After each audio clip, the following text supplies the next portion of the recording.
Bueno, gracias nuevamente por la invitación, ¿no? Yo creo que esto no se puede ver alejado de lo que fue el gobierno del presidente Nicolás Maduro, ¿no?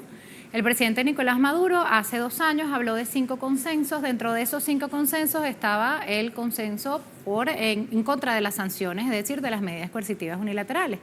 Allí está todo el país. Lo interesante de estos 12 días, creo yo, que es sobre todo que en cada uno de los estados del país se pararon todos los sectores productivos del país a decir cómo les había afectado directamente cada una de estas medidas coercitivas unilaterales. Tú comentabas que, o hacías la pregunta que desde cuándo eran estas medidas coercitivas.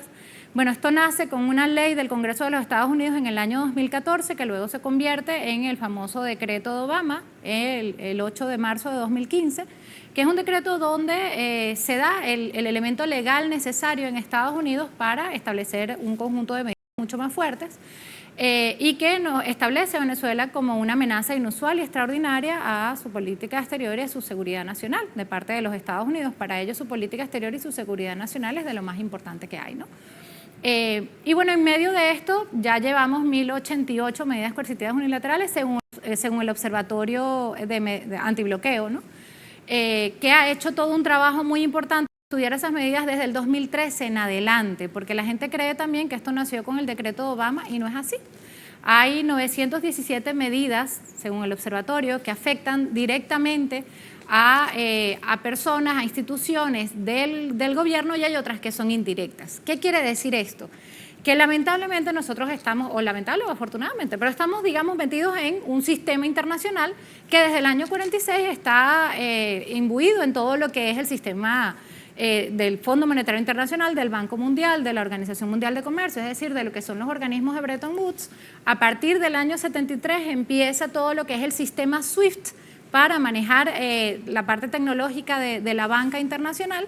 Y bueno, llegó un momento en que sacaron a Venezuela incluso del sistema SWIFT. Desde el año 2003 nosotros tenemos restricciones para entrega de préstamos, tenemos restricciones para poder poner nuestra voz en determinadas instancias.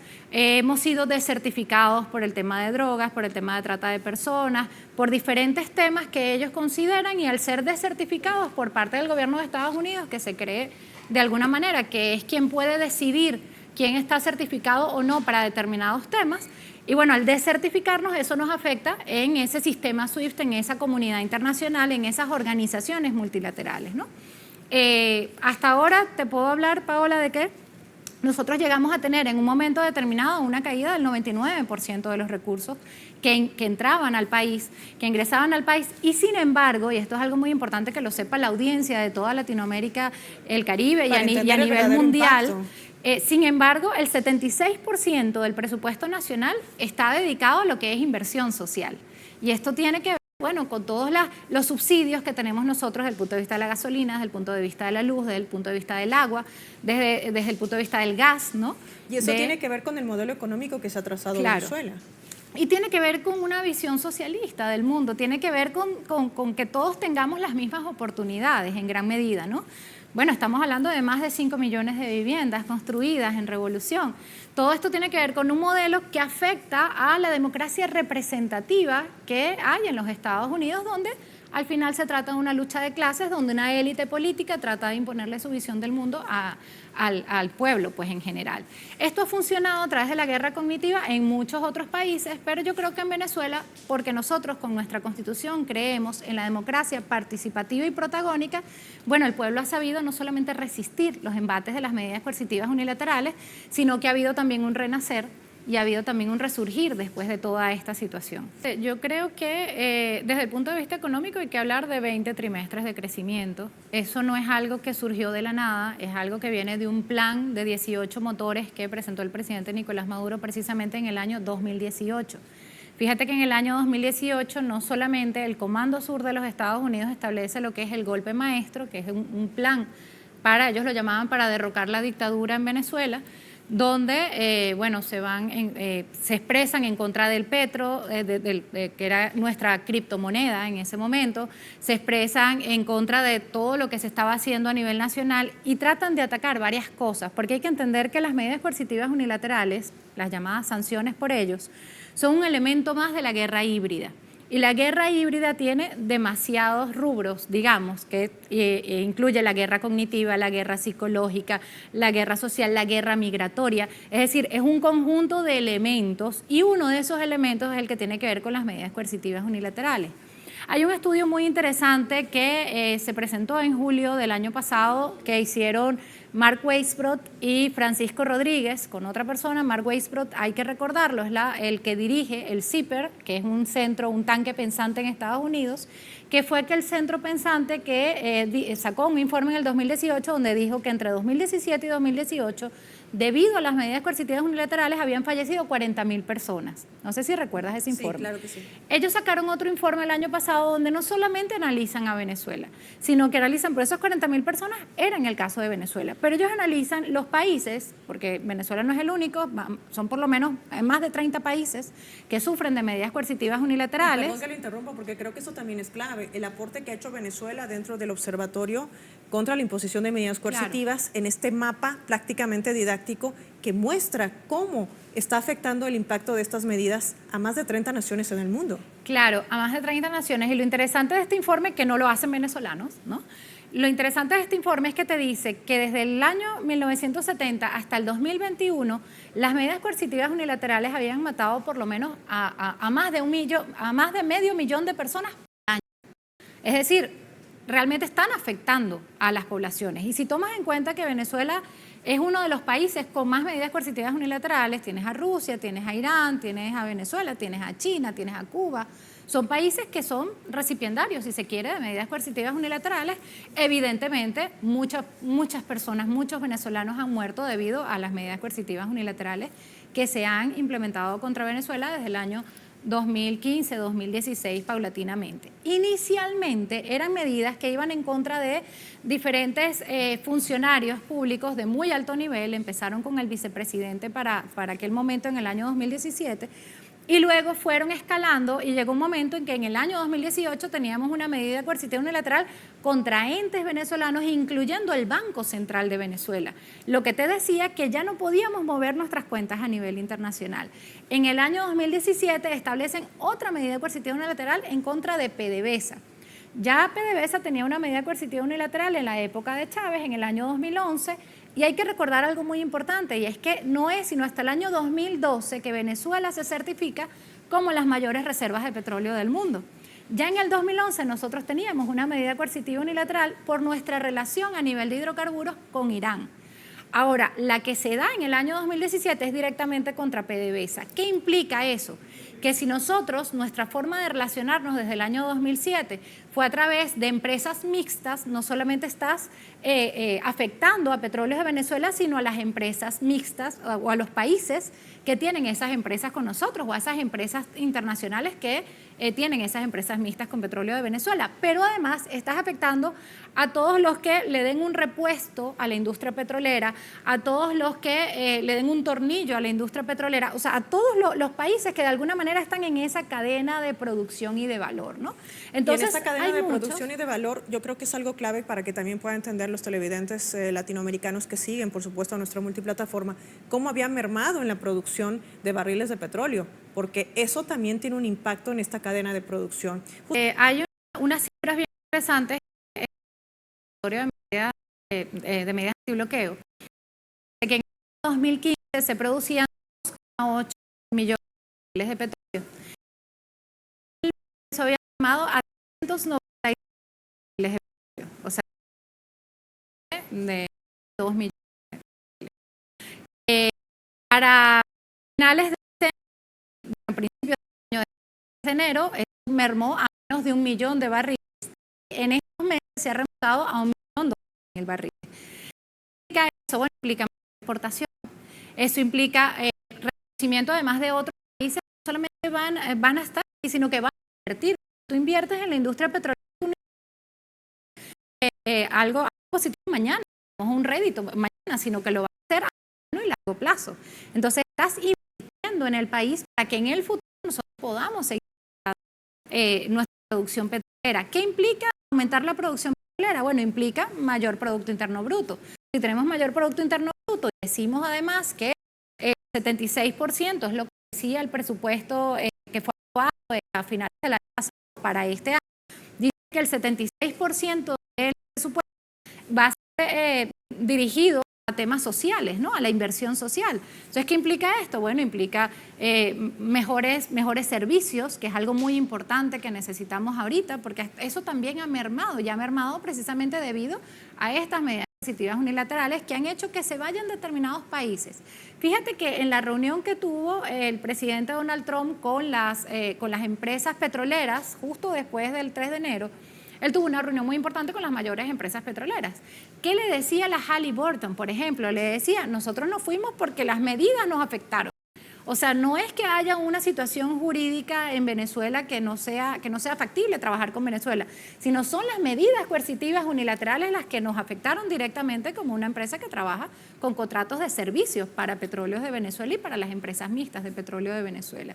Allí, por ejemplo, empresas como Chevron siempre tuvo una licencia, pero al final lo que vemos también es que las licencias se las dan a empresas estadounidenses, a empresas británicas, a empresas europeas. Entonces tú ves, por ejemplo, en la licencia, que es muy importante decir también la diferencia entre medidas coercitivas unilaterales y licencia, no es que están levantando las medidas coercitivas unilaterales, no es que se están levantando las sanciones, es que se establecen por un periodo de tiempo y con determinadas condiciones una posibilidad de que se siga trabajando con Venezuela. Me explico. En el caso de la licencia que se le dio al Banco Central de Venezuela, se dice expresamente, no se puede trabajar con empresas chinas, no se puede trabajar con Rusia, no se puede trabajar con Cuba y no se puede trabajar con Irán. Entonces te están poniendo un límite. En el caso de otras, por ejemplo, el 5 de mayo se vence la licencia para no entregarle a Amber Energy lo que es nuestra empresa Citgo, que también forma parte de esas medidas coercitivas unilaterales, porque al no reconocer al presidente Nicolás Maduro, al no reconocer al gobierno al gobierno constitucional, ¿no? que ganó las elecciones directamente, bueno, le diste la empresa más importante, que es la empresa Citgo, a unas personas que lo que hicieron fue dilapidar el ingreso de la nación, ¿no? Que fue este llamado interinato que fue reconocido por Estados Unidos y por otros 50 países, de los 190 y pico que hay a nivel internacional, a nivel de Naciones Unidas. Entonces, claro, todo eso afecta a nuestra economía, todo eso nos afectó de una manera tal que yo recuerdo en el año 2016, 2017, 2018, las colas que había que hacer para obtener productos básicos. No se podía hablar de altos niveles de exportación como se puede hablar en este momento. Venezuela se ha reinventado, ahorita estamos exportando cacao, estamos exportando café, acabamos de exportar nuestra primera molécula de gas también.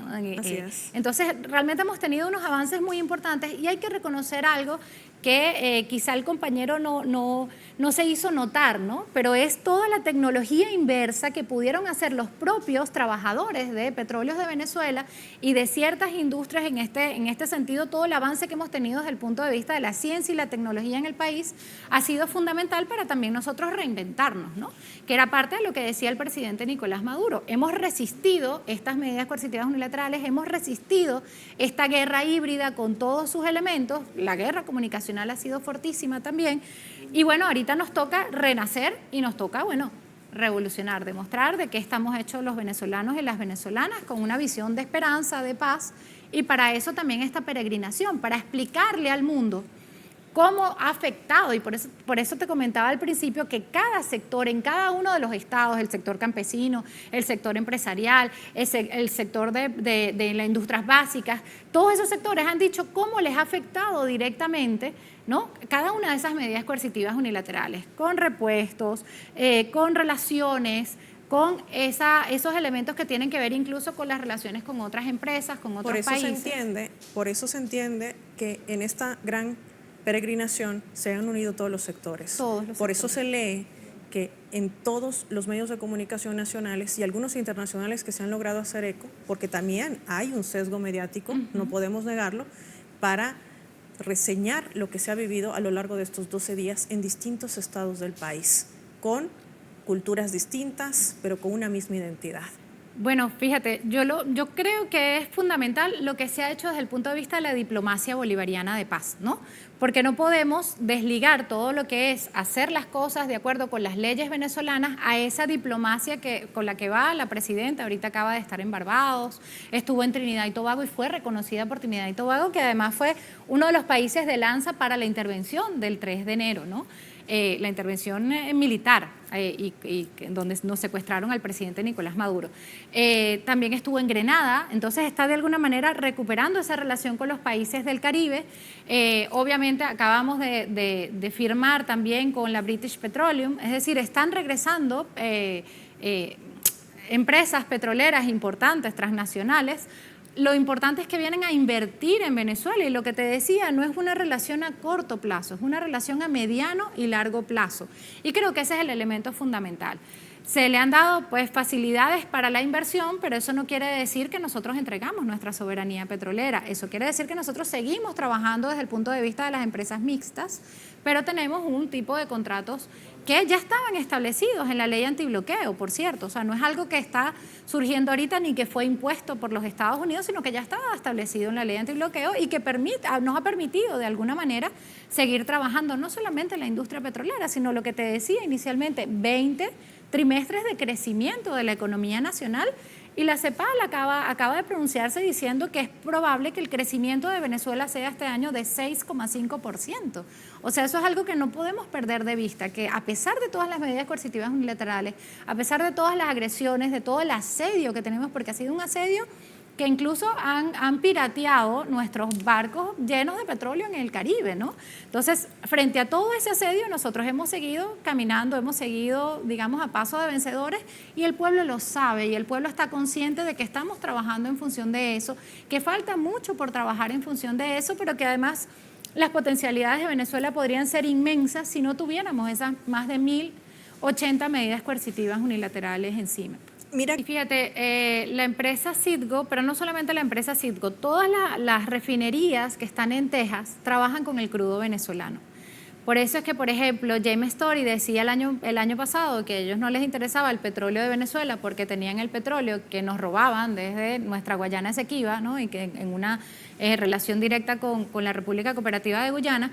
Pero eso no es cierto, porque ese petróleo es ligero y ese petróleo no se puede trabajar en las refinerías del sur de Texas. Ellos necesitan el crudo venezolano que está en la faja petrolífera del Orinoco. Entonces, realmente son ellos los que han sido afectados y eso lo puedes ver con el precio de la gasolina, como aumentó, no solamente después de la guerra de Irán, ha aumentado muchísimo más. Todo lo que sucedió en el Estrecho de Hormuz ya había aumentado con todo el asedio que le habían infligido a Venezuela. Todo lo que significa la empresa Citgo en Estados Unidos. Yo fui diplomática, no sé si en Estados Unidos entre el año 2009 y el año 2012. Y en ese momento el presidente Chávez tenía lo que era el programa de aceite de calefacción para la gente del Bronx en Estados Unidos, que ya no tienen ese aceite de calefacción y que les afecta el invierno en Estados Unidos. Y eso vino precisamente por las medidas coercitivas unilaterales y por el asedio contra Venezuela. Entonces eso no solamente afecta al gobierno de los Estados Unidos, a las empresas estadounidenses petroleras, como te decía, lo que dijo la propia Halliburton, sino que te afecta también al ciudadano de a pie en Estados Unidos, ¿no? Te afecta con el precio de la gasolina, pero también te afecta, acuérdate que la guerra arancelaria de lo que hablaba el presidente Nicolás Maduro no es solamente contra Venezuela, sino que es contra muchos países, o fue contra muchos países en general, e inclusive contra China, y gran parte de los productos que se consumían en Estados Unidos venían de China. Entonces, ¿qué hizo China? Bueno, colocó otros aranceles, digamos, en consecuencia. Entonces, todo eso al final se va volviendo, digamos, una bola de nieve muy grande que va creciendo y que al final a quien afecta es al ciudadano de a pie. Fíjate que la Corte Suprema de los Estados Unidos acaba de decirle a Trump que tiene que pagar 666 mil millones de dólares a las empresas que perdieron con la guerra arancelaria. Pero esas empresas realmente no perdieron, porque lo que hicieron fue aumentar el precio de los productos. Al final el que perdió fue el consumidor final. El consumidor final. Al final el que perdió fue el propio estadounidense, que está diciendo, mira, estamos en unas condiciones bien delicadas aquí en Estados Unidos. Y bueno, se ven casos como el de Mandani, que acaba de cumplir 100 días en Nueva York, que bueno, que tiene una política distinta, pero hay una gran movilización incluso en Estados Unidos. El periodista David Brooks hace siempre una radiografía hermosísima en el periódico La Jornada sobre lo que está sucediendo a nivel de los pueblos en Estados Unidos, con un gran movimiento popular en contra de lo que están haciendo sus élites, porque eso también es importante recalcar, que lo que está de trasfondo es una lucha de clases y al final son las élites las que se benefician, esas empresas transnacionales a las que Trump les tiene que pagar esa millonada y no el pueblo de a pie, ¿no? Y eso sucede tanto en Venezuela con las medidas coercitivas unilaterales como sucede con el pueblo estadounidense. Lo primero que hay que decir es que ya hubo un incremento. Ella incrementó lo que para nosotros el bono de guerra, ya lo había incrementado hace unos meses, ¿no? Luego ahorita el incremento es mucho mayor. Y se hace en el salario integral, porque ella explicó hace 2 semanas aproximadamente, en un mensaje a la Nación, ella explicó que no puede ser el salario directamente, sino el salario integral, que tiene los bonos y que tiene además todos los insumos que vienen por medidas de los subsidios que tenemos nosotros como país, pues, ¿no? Y como ciudadanos. Esto es importante decirlo. Lo otro que es importante decir también es que se está haciendo un esfuerzo a pesar de toda esta situación. Entraron 300, el equivalente a la venta de 300 millones de dólares que están en un fondo de transparencia, ¿no? Que fue creado después de toda esta situación. Hay que decir algo que es muy importante, Paola. No es que comenzó la venta de petróleo a Estados Unidos después del 3 de enero. Ya nosotros en diciembre habíamos enviado 600.000 barriles de petróleo a Estados Unidos. Había unas negociaciones en curso. Pero yo creo que nosotros hemos sido amenaza sobre todo porque el único que levantó la voz a nivel internacional para el regreso de nuestros connacionales de unas cárceles, el único que levantó la voz para el regreso de nuestros niños, conociendo todo lo que se ha conocido sobre la trata de personas y la trata de niños en ciertos espacios de la élite estadounidense, fue el presidente Nicolás Maduro. Entonces se convertía en una amenaza que podía levantar algo mucho más grande a nivel internacional, y creo que para los Estados Unidos era necesario sacarlo del medio. Pero ya había negociaciones con el presidente Maduro. Se han profundizado esas negociaciones con la presidenta encargada, y esto es bien interesante porque además se reconoce que hay vulnerabilidades. En ese estudio que te decía que hicieron Mark Weisbrot y Francisco Rodríguez, ellos decían que no solamente se hablaba más de 500.000 de muertos anualmente, sino que además 77% de esos fallecidos eran niños y eran personas de la tercera edad, personas que no están vinculadas a los grupos militares, personas que no están dentro de lo que es una guerra. Y por eso es que son medidas ilegales desde el punto de vista de la comunidad internacional. También ellos decían en ese informe que las medidas coercitivas que establece la ONU, que no son unilaterales, sino que se establecen desde el Consejo de Seguridad de Naciones Unidas, no afectaban desde el punto de vista de la mortalidad de una manera tan grande como las medidas coercitivas unilaterales, que también hay que decirlo, no es solamente de Estados Unidos, es de la Unión Europea, es de Suiza, es de Panamá, es decir, es de ciertos países que de alguna manera siguen esa tendencia de los Estados Unidos, pero no es solamente de los Estados Unidos. De los Estados Unidos tenemos más de 500 medidas coercitivas unilaterales, pero si estamos hablando de 1088, bueno, tenemos unas 400 y tantas que vienen de otros países y que afectan a otras instancias. Que no es solamente entes gubernamentales, que también es importante decirlo, son buques, son aeronaves, son empresas extranjeras que también se han visto afectadas por esas medidas coercitivas unilaterales. Ahora, en este contexto, bueno, nosotros, eso nos permite de alguna manera tener una mejor calidad de vida. Eso nos permite de alguna manera poder hacer otras cosas para el beneficio del país. Eso nos permite crear. Y en el último elemento que me preguntaste, yo creo que hay algo muy importante, y es que ya no se veía tan importante la profesionalización, porque desde el punto de vista económico se ganaba más teniendo artes y oficios que teniendo realmente una profesión, ¿no? Entonces, un doctor, como en mi caso, bueno, tiene que tener varios trabajos para poder vivir de una manera determinada, mientras que unas personas que de repente se habían dedicado a situaciones técnicas o a fortalecimientos técnicos, como un plomero o lo que sea, ganaban mucho más al mes. Entonces, lo que está haciendo ella también es reivindicando esa necesidad de estudiar, esa necesidad de crecer, esa necesidad de formarse cada vez mejor para poder comprender la realidad de un mundo que está movido pues desde todo punto de vista, porque hay otra cosa que es muy importante entender, y es que no se trata solamente de la República Bolivariana de Venezuela.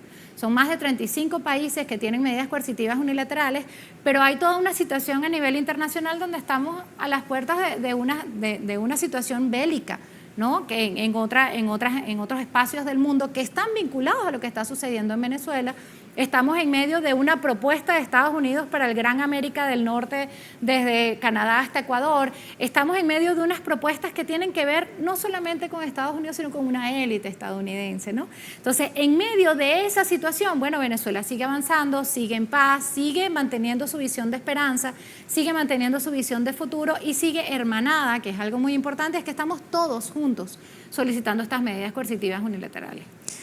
No solamente a lo largo de estos 12 días, Paola, sino lo que hemos visto a lo largo de la revolución. El presidente Chávez nos dejó un lema importante que decía unidad, lucha, batalla y victoria. La única manera de lograr la victoria de nuestra patria es en unidad, ¿no? Y yo creo que algo que ellos, sobre todo los que han querido el cambio de régimen en el país, que además régimen político es algo que tienen todos los países del mundo, ¿no? Pero los que han querido este cambio de la revolución bolivariana en Venezuela han buscado siempre que haya división entre nosotros. Y creo que esta peregrinación ha logrado demostrar que somos todos juntos, que todos juntos hemos ido a no solamente solicitar, sino exigir que sean levantadas estas medidas coercitivas unilaterales que no han sido levantadas, y eso es importante dejarlo claro, ¿no?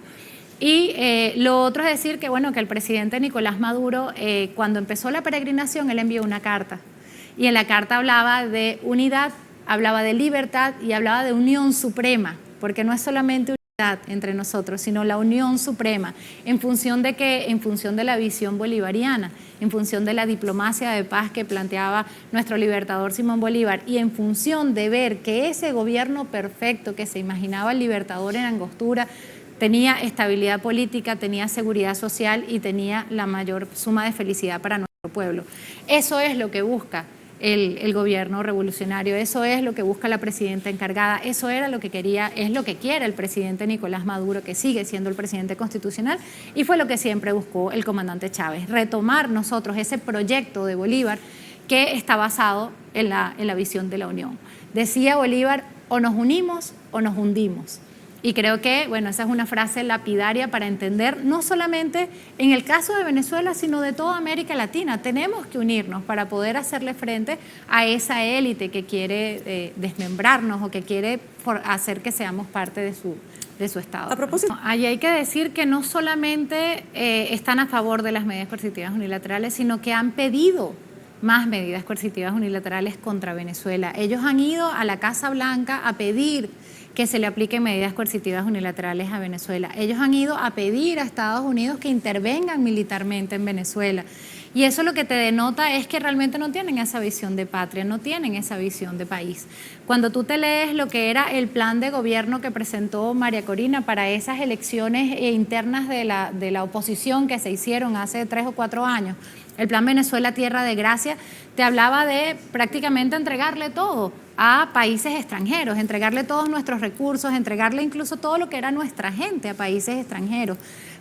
Parte de esos planes de esos grupos que no quieren realmente al país, pensaban en unos mercenarios que iban a entrar en el año 2020 y que iban a tener durante más de 400 días total impunidad para matar y para hacer lo que quisieran hacer como mercenarios en Venezuela, para asesinar incluso a gran parte de la población venezolana.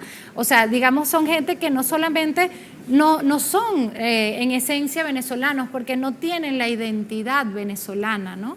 Y yo creo que eso es algo también importante de la peregrinación. La peregrinación nos reencontró con nuestra identidad del ser venezolano. El ser venezolano en cada uno de los espacios de la nación, el ser venezolano en cada uno de los sectores. El presidente Nicolás Maduro había hablado de 42 sectores sociales que se unieron en esta peregrinación, donde uno de los sectores tiene que ver precisamente con los partidos políticos de oposición que entendieron que el trabajo hay que hacerlo es en Venezuela, que el trabajo hay que hacerlo es en el país. Es muy fácil llamar a una intervención militar si tú tienes a tus hijos afuera y tus hijos no van a estar en la primera línea de batalla, ¿no? Es muy fácil pedirle a otro país que mande tropas a tu país si tus hijos no van a estar involucrados en esa situación y tú mismo no estás en el país. O sea, es muy fácil desde el exterior decir, quiero que intervengan en Venezuela y que afecten y que luego te digan, bueno, esos son daños colaterales. Porque yo recuerdo una intervención de William Brownfield, que había sido embajador de Estados Unidos en Venezuela, en un momento determinado donde decía, bueno, Lo que tenemos es que acelerar el colapso y la gente que muera, pues que tenga que morir, porque si no, no vamos a poder cambiar al gobierno, que es lo que queremos. Eso lo decía un ex embajador de Estados Unidos en Venezuela hace escasos 10 o 12 años, ¿no? ¿Tú crees que se le ha caído la careta a esa extrema derecha o es que ha perdido totalmente la credibilidad ante la comunidad internacional con ese tipo de reacciones, actitudes y solicitudes que hoy el mundo ve a una Venezuela unida? Y me refiero a todos los sectores. Mira, bastaría leer incluso los informes del Comando Sur. Cuando tú te lees el informe, el documento del golpe maestro, te empieza diciendo la oposición está dividida. Bastaría ver solamente los primeros Truth Social o post de Truth Social que hizo el presidente Donald Trump o las primeras, los primeros discursos que dio cuando dijo: María Corina no tiene gente en Venezuela, ¿no? Ellos saben que esa oposición apátrida no tiene gente en Venezuela, porque en Venezuela somos patriotas. En Venezuela todavía tenemos la visión de Bolívar, la visión de nuestra gesta libertadora, de nuestra gesta independentista, y además nosotros somos un país soberano, ¿no?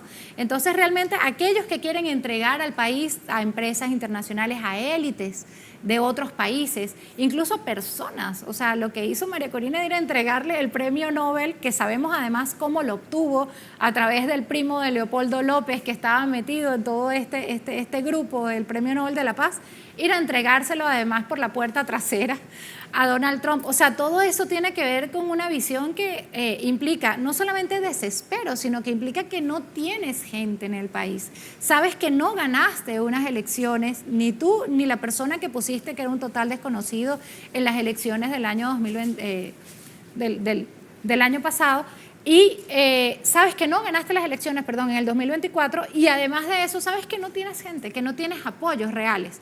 El apoyo que tienes es el odio que has inoculado a través de la guerra cognitiva y a través de diferentes elementos que se ha caído por los venezolanos que hemos tenido que resistir todo lo que ha significado esas medidas coercitivas unilaterales, ese pedimento de intervención militar a Venezuela, que ha sido la bandera de lucha de ellos, pues. Doctora Esquerrá, ha sido un placer conversar con usted. Igualmente. Gracias por habernos acompañado en este programa especial por una Venezuela sin sanciones y en paz. Gracias a ustedes por la invitación. A ustedes por habernos acompañado, porque si algo uno aprende cuando llega a esta nación suramericana y entiende, es que el venezolano no solamente va a defender su identidad, también va a defender su cultura, pero con mayor fuerza su soberanía y sobre todo su territorio. Esta es la Venezuela que nadie te cuenta. Soy Paola Pérez. Gracias por habernos acompañado. Finaliza nuestro programa especial. Sigan con nuestra programación.